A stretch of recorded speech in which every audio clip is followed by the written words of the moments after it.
Thank you for joining me on the show today. This is the Now Talks, a collection of inspiring personal stories and leadership lessons from some of the world's most iconic leaders. It is the weekly podcast for women in leadership, brought to you by Nations of Women. My name is Dr. Tina Alton, and I'm your host for today and the coming weeks.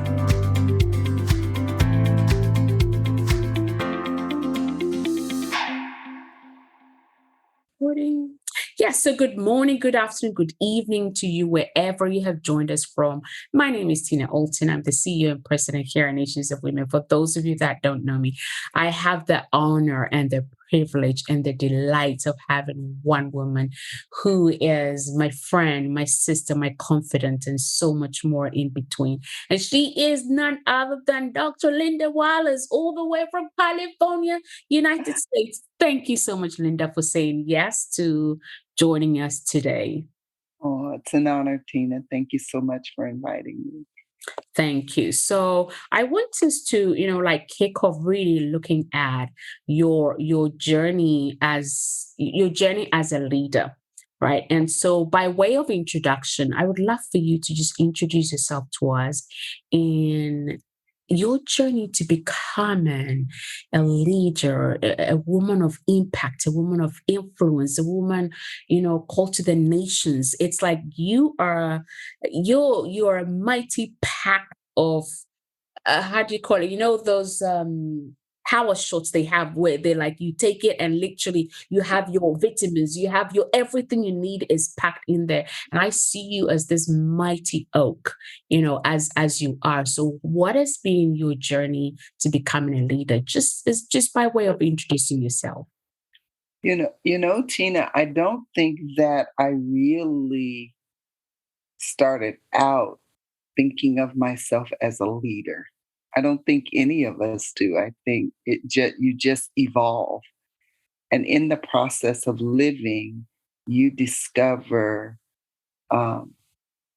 your capacity to influence others, to serve others, most of all, to love others.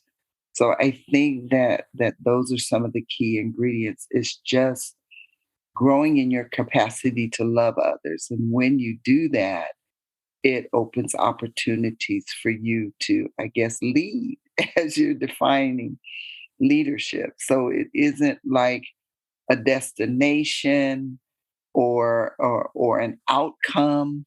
I think it's just in the course of living life and going through life circumstances. And obviously, the first person that you're learning to lead in that is yourself, and you're learning to love. So I think that your leadership evolves out of your capacity, your ability to love yourself. And then from that, you can love others. Wow, thank you so much. What I want us to kind of like focus a little bit more deeply is you've talked about leadership is not a destination. It comes out of, living life and first of all, leading yourself. And to be able to lead yourself well comes from a place of loving yourself. And there is so much talk about self-love, self-love, self-love, do whatever you want. And so I feel like that talk of self-love is actually generating almost like a sense of selfishness, because I've got to look at me first. I've got to, me. Or there's the other side of self-love is I've got to do yoga, I've got to do Pilates, I've got to do this, or I've got to eat greens. But what really, really, really, when we think about leadership, when we think about leading our communities and our nations or our businesses, in terms of that self-love, can you help us to give us a much more wholesome picture of what that really is? Well, I think that, I think we're using that language of self-love because we haven't found better language yet, or I think we're discovering better language, but we're not the origin of love. God is the origin of love, the creator, based on what your belief system is, what your faith values are, what your truth is in that space. I think that defining or or coming to terms with the source of love and how that's expressed is really like that beginning point. And for me, being a follower of Christ has become my reality and truth as the source of love.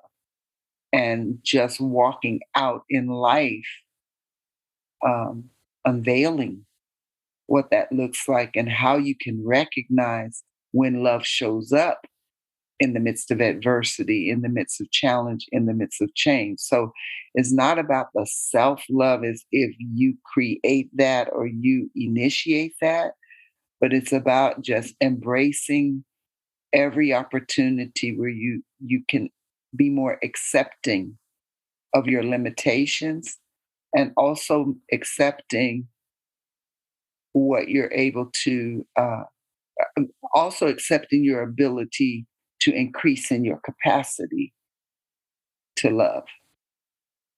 Hope that makes sense. It does, it does, it does. This is so good. So if we think about, many, many, many of us call you Mama Linda because you're a mama to all of us, right? So what is Mama Linda's practical ways of, you talked about of course, we know the origin of love, and you can't really create self-love. Love comes from accepting, like accepting that, hey, maybe I have that limitation, or also that I can increase my capacity. So, in a practical sense, for those listening or reading, what is maybe one or two ways that, for example, we can look at both if we take it like a coin, both sides. So, practical ways that a woman, a leader, can utilize to help them accept their limitation, because I know that many times it becomes almost like a hindrance. Either we live in what's the word, like um not a facade, but where you can't see the reality of something, right? You can't see the reality of it, or you have in your own mind that this is it, and therefore no matter what else anybody sees or what's happening, you're just stuck in that trench of, nope, this is who I am, this is, and so that very limitation becomes almost like a lid on who we are, what we're called to do, what we can do, our capacity, being able to like love on other people, being able to receive other people, because we're just stuck in that place. That's one side. And then the other side is practical ways that we can actually also increase our capacity to then be able to love, receive love, and be, almost like a conductor. Yeah, I think on the side that you just mentioned about increasing our capacity, I think it's openness.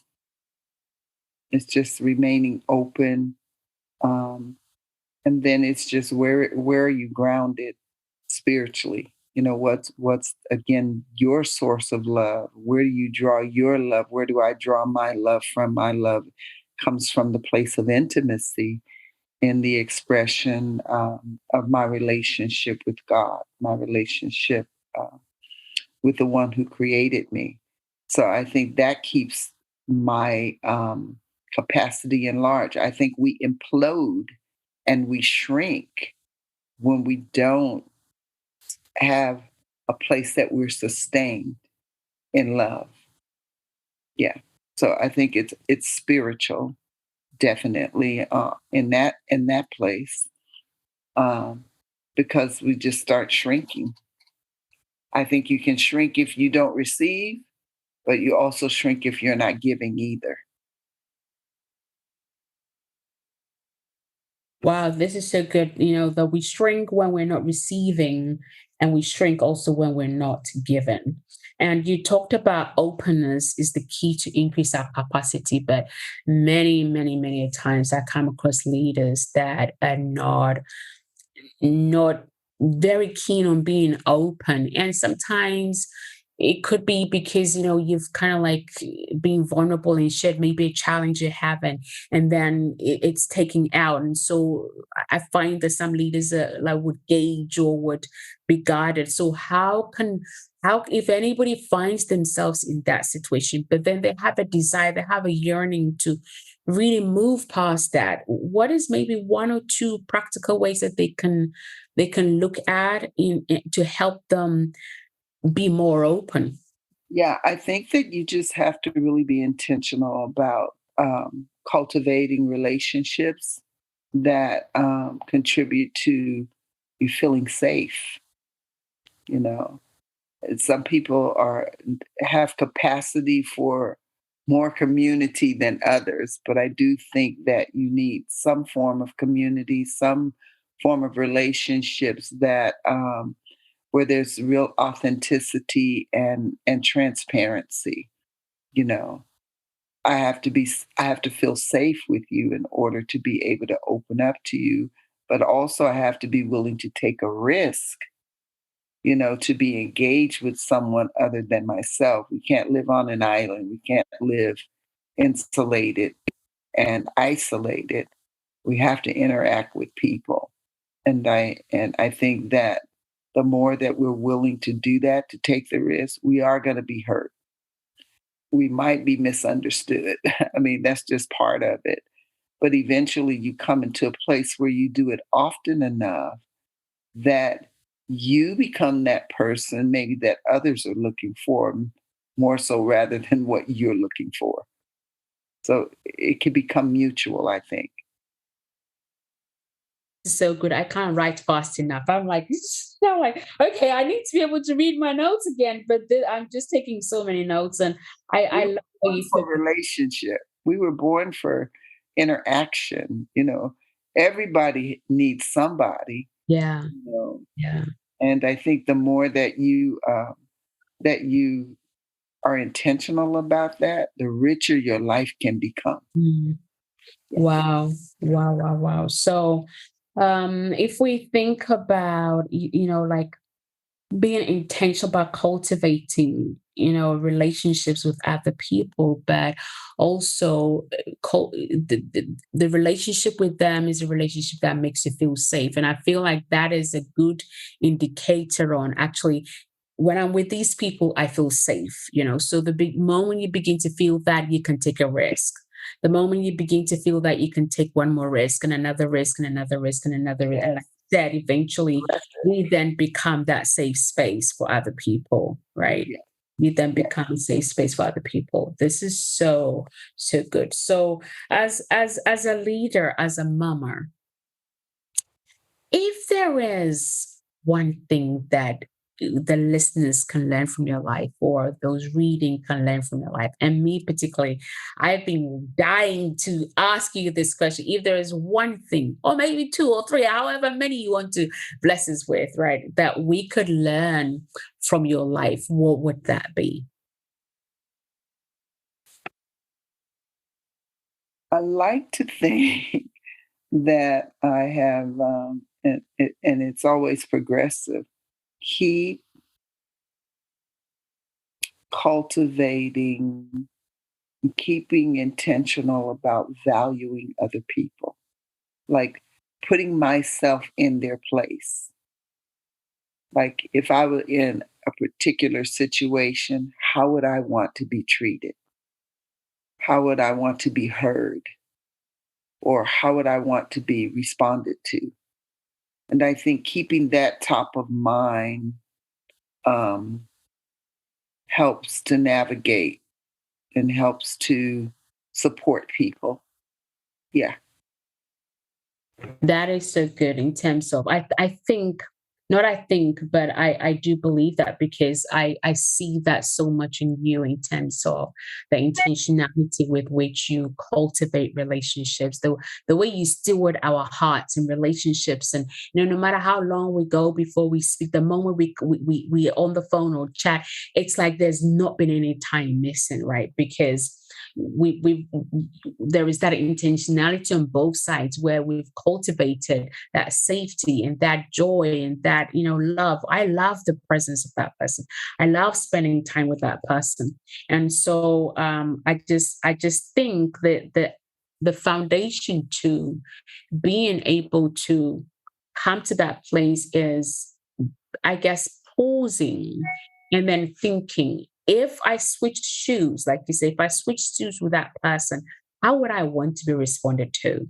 Right? How would I want to be responded to? So if you come to a place where perhaps, because we're all quick to judge and all of those things, it's like that pause to think, wow, okay, now if I'm going to cultivate a relationship or trust or whatever with that person, Yeah. I pause for a minute and then look at, you know, I've got here, um, how am I valuing that person? How am I seeing that person in that moment? And if it was me, And I think what's important too, Tina, mm, is to, like you said, you alluded to how we can make snap judgments about people, but we don't know their story. We don't know what shaped them. We don't know what formed them. We don't know what traumatized them. We don't know what influenced them. And I have found if you dig a little deeper, than just the superficial, and people find that you are not judgmental, you are not transactional. I have seen over and over again the hearts of people open up. And then you get a glimpse of, oh, okay, I see their public persona, but hearing their story about what shaped them or what influences them helps you to see people differently. And you're looking for something good. You're not looking for the negative. You're looking for something good that maybe you might like to emulate, maybe that you might find as a value to you. So I think it's just in that approach. They say we receive 25 negative words to every one positive word. And so it's like, can I be the one that would bring a positive word to someone's life to counteract all the negativity that we're confronted by? So I think it's just what is your story? I really want to know the real person that I might be sitting across from, not the persona that you present to me or that I'm presenting to you. this is so good. Thank you so much, Mama Linda. For those of you listening, we've been talking about Linda's journey to becoming a leader, and she shared with us that leadership for her has been a process of evolving, and as she evolved, she more and more and more discovered, her capacity and her capacity to really love others. And for her, leadership is not a destination. I think for all of us, leadership is not a destination, but it comes, through life. And as we do life, leading ourselves. And of course, to lead yourself well, always, always, always starts from the place of how much do I love how much do I love myself? And the idea of self-love is not just what I do, but it's in, the very source of love. Whatever you believe in, it is from the source of love, and how that is expressed either through your intimacy in your own private time, whether it's God or whatever it is, but you cultivate love in intimacy. That's always key. You cultivate love from a place of intimacy, and you can't create self-love. You just can't create. You must you make self-love, or you find self-love as you become more and more accepting of who you are and increasing your capacity as who you are as well. And to be a leader of greater impact, greater capacity, you must be willing to open yourself, be open, be willing to take a risk, right? Be willing to take a risk and be intentional about cultivating relationships that provide safety for you. Because I think for all of us as leaders, safety, do I feel safe with you? Right? Do I feel safe with you is always a repetitive invitation that keeps me coming back, coming Yeah, back, coming back. But the key is you can't receive love if you're not giving love. that, that's You it. can't even when you yeah, absolutely. Even when you come back, you can't receive love if you're not giving love.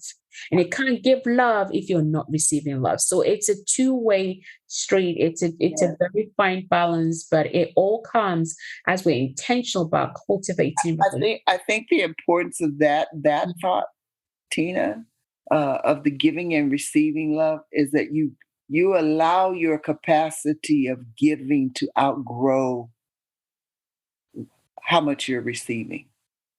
Like you're so busy giving, you're not concerned about what you're receiving. I think that you could grow. I think that you could actually live that way. That's one of my goals is I'm so busy giving, I'm not concerned about whether I'm receiving it back or not. So that becomes more of a motivation and a passion than the receiving. That is true. When we take the focus off of ourselves, then we're able to, expand our capacity. And I think that brings us back to that, real gold nugget you gave us is like we can't be leaders that lead from a place of judgment. We can't judge people because you don't know their story, you don't know what has shaped them. But if you allow yourself the opportunity to cultivate that relationship with them, where you become that safe space for them and they open up, you would get to know a little bit more of their story and you'd be able to understand them a little bit more, pour out a little bit more, give a little bit more further forward. But as we do all of these things, the key that Linda has given us is don't be looking for the negative things. Always open your eyes to see beyond there today, Yes. beyond their today and see the potential in their future. And that's, my friend, we're going to have to bring you back, Linda, because I just love talking to you and spending time with you. But I know that anybody listening, this would be so enriching for them that if there's one thing you take away from Linda's life, it is don't judge, don't look for the negative in others. Look beyond their today and see the potential in their future and be a conductor of safe environments for other people. Wow. Thank you. Thank you. Awesome. Thank you. Thank you again for saying that. You just recap that so beautifully. Thank you. Thank you again. We really appreciate you. Mhm.